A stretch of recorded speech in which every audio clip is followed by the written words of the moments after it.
सत श्रीकाल सारे, मेरा नाम गगनदीप द वीज़ा ऑफिस से एक बार फिर हाजिर हुआ इस चैनल के थ्रू ऑस्ट्रेलिया के इंपॉर्टेंट अपडेट्स को लेके।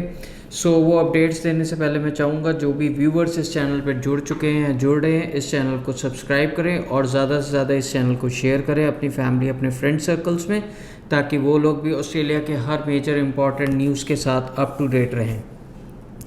आज जो बात कर रहे हैं कि जैसे सारे जानते हैं कि कनाडा के भी अगर अप्लाई करता है कोई भी वीज़ा कैटेगरी में, वो अगर एक बार नहीं, दो बार नहीं, तीन बार भी अगर रिफ्यूज़ होता है तो वो दोबारा अप्लाई कर सकता है। But same goes with the Australia में ऐसा कुछ नहीं है। अगर आपने एक बार अप्लाई किया और उसमें अगर आपका रिफ्यूज़ल आ गया है तो जब तक उसमें चेंज ऑफ सर्कमस्टेंसेस नहीं होंगे तब तक आप दोबारा अप्लाई ऑस्ट्रेलिया के लिए नहीं कर सकते। और आज के टाइम की अगर बात करें तो जैसा आप सब जानते हैं कि ऑस्ट्रेलिया में कितना ज़्यादा इस समय स्क्रूटनी चल रही है, specially for the north Indians, यानी कि नॉर्थ इंडिया को लेके जो वीज़ा सक्सेस रेट है वो कैसे एकदम से डिप हुआ,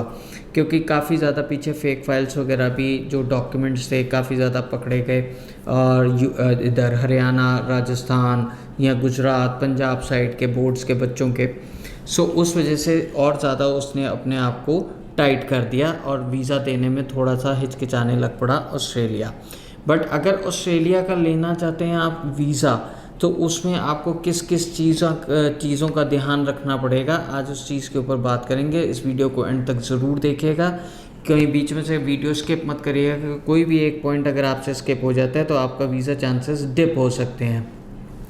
ऑस्ट्रेलिया के श्योर वीज़ा अगर लेना चाहते हैं तो उसमें सबसे पहले हमें ध्यान रखना है एक तो मेजरली अपने फ़ंड्स के ऊपर, कि फ़ंड्स हमारे कितने टाइम पुराने होने चाहिए और किस तरीके से हमें अपना फ़ंड शो करना चाहिए। फंड्स जो शो करने हैं वो 3 महीने पुराने एटलीस्ट उनको चाहिए, चाहे वो फिक्स डिपॉजिट है आपका, यानी कि FDRs हैं या सेविंग्स में रखे हुए हैं, या आप किसी से अपने फ़ंड शो करवा रहे हैं, यानी कि अपने अकाउंट में अगर वो डलवा रहे हैं पैसा, उसका सोर्स क्या है, वो पैसा कहाँ से आया है, यानी कि सोर्स ऑफ इनकम भी आपका बहुत ज़्यादा स्ट्रॉन्ग होना चाहिए। ITRs आपके स्ट्रॉन्ग होने चाहिए जो कि वैलिड उस चीज़ को जस्टिफाई करे। ये बहुत मेजर पॉइंट है जिसका हमें ख़ास तौर पे ध्यान रखना है। दूसरी चीज़ है, अगर कोई बच्चा ग्रेजुएट है और मास्टर्स करने जा रहा है और बीच में 2 साल का या 3 साल का उसका गैप आ चुका है, उस गैप की जस्टिफिकेशन उसके पास वैलिड होनी चाहिए। यानी कि आपने अगर ग्रेजुएशन किया है,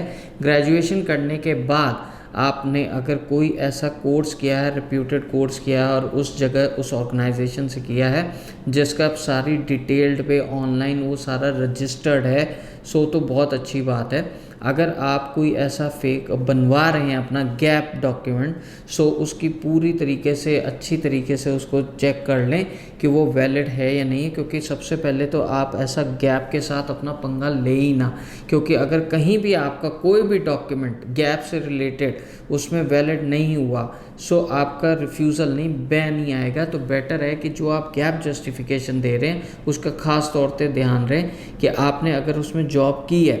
उस जॉब की आपके पास सारी डिटेलिंग होनी चाहिए, यानी कि आपके पास प्रॉपर लेटर हेड्स होने चाहिए उनके, जिसमें आप कंपनी में काम करके आए हैं या काम कर रहे हैं, उसकी जो सैलरी स्लिप्स हैं वो आपके पास होनी चाहिए। अगर सैलरी अकाउंट में है तो बैंक स्टेटमेंट में उस चीज़ को होना चाहिए प्रेजेंट। अगर आपको इन हैंड क्या सैलरी मिल रही है तो उनका सैलरी सर्टिफिकेट आपके पास इशूड होना चाहिए। कल को अगर वो वेरीफाई करें तो आपकी वो सारी डिटेल्स वहाँ पर बोलनी चाहिए। ये सारी मेजर फोकस है। एक और जो उसके साथ है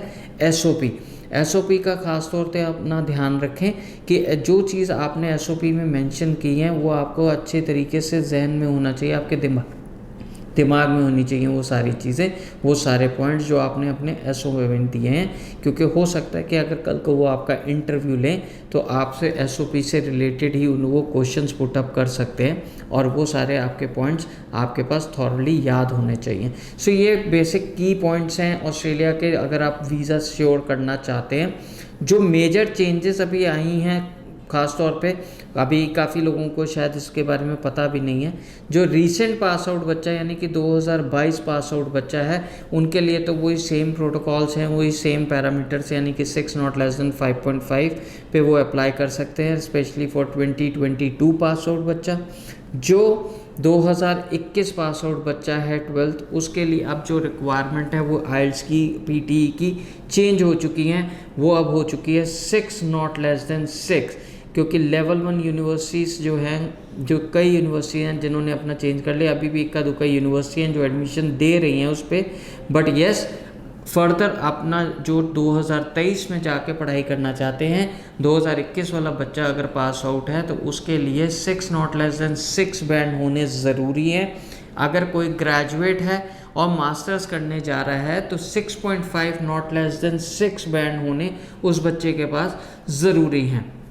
सो इन चीज़ों का ख़ास तौर पे ध्यान रखें अपनी फ़ाइल को लॉन्च करने से पहले कि आप ये सारी रिक्वायरमेंट मीट कर रहे हैं या नहीं, क्योंकि जब तक ये रिक्वायरमेंट्स आपकी मीट नहीं होंगी आपको ऑस्ट्रेलिया से वीज़ा भी नहीं मिलेगा। सो ज़्यादा जानकारी के लिए बिना डिले किए हमें कांटेक्ट कर सकते हैं, जो हमारा नंबर है 90 410 90 410, या फिर आप मेरी किसी भी नियरेस्ट ब्रांच में भी विज़िट कर सकते हैं, जो कि है अमृतसर, जलंधर और लुधियाना में, क्योंकि नेक्स्ट इनटेक जो अब आ रहा है वो है फेबररी इनटेक, यानी कि फेबररी 2023। सो अगर आप उस इनटेक को मिस नहीं करना चाहते, so this is the right time in which you can apply for your Australia visa. और आप जितनी जल्दी उस चीज़ के लिए अप्लाई करेंगे उतनी जल्दी आप अपना इनटेक को सिक्योर करने वाले बनेंगे। सो आज के लिए इतना ही, बने रहें इस चैनल पे, आपके साथ फिर हाजिर होंगे ऑस्ट्रेलिया के मेजर अपडेट्स को लेके। Till the time, thank you so much.